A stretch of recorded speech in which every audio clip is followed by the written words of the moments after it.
భార్య కనిపించకపోతే ఏ భర్త అయినా బాధలో మునిగిపోతాడు. కానీ ఇతని భార్య మిస్ అయ్యి ఒక్కరోజు కూడా అయ్యి ఉండదు. ఇతను తన గర్ల్ ఫ్రెండ్ తో ఎంజాయ్ చేస్తూ ఉంటాడు.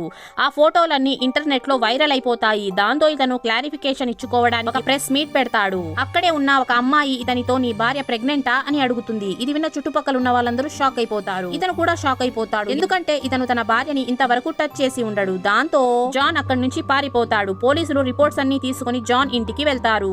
ఆ రిపోర్ట్స్ లో జాన్ భార్య పేరు మీద పెద్ద ఇన్సూరెన్స్ ఉందని, అలాగే జాన్ ఖర్చు పెట్టిన డబ్బుల గురించి రిపోర్ట్ మొత్తం ఉంటుంది.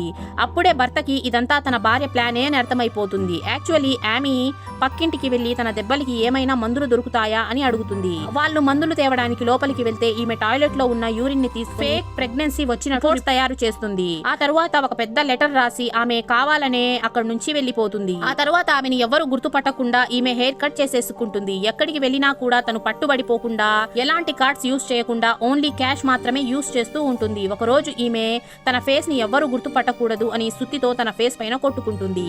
ఇదంతా పక్కింటి వాళ్ళు చూసేసి షాక్ అయిపోతారు. దాంతో ఆమె వాళ్ళని కూడా చంపేస్తుంది. ఆ తర్వాత ఆమె తన ఎక్స్ బాయ్ ఫ్రెండ్ దగ్గరికి వెళ్లి తన హస్బెండ్ తనని చాలా కొట్టేవాడని, అందుకే తను పారిపోయి వచ్చేసింది అని చెప్తుంది. దాంతో బాయ్ ఫ్రెండ్ ఆమెకి ఉండడానికి చోటు ఇస్తాడు. ఆమె న్యూస్ లో ఏమేమి జరుగుతుంది అని చెప్పి కనుక్కుంటూ ఉంటుంది.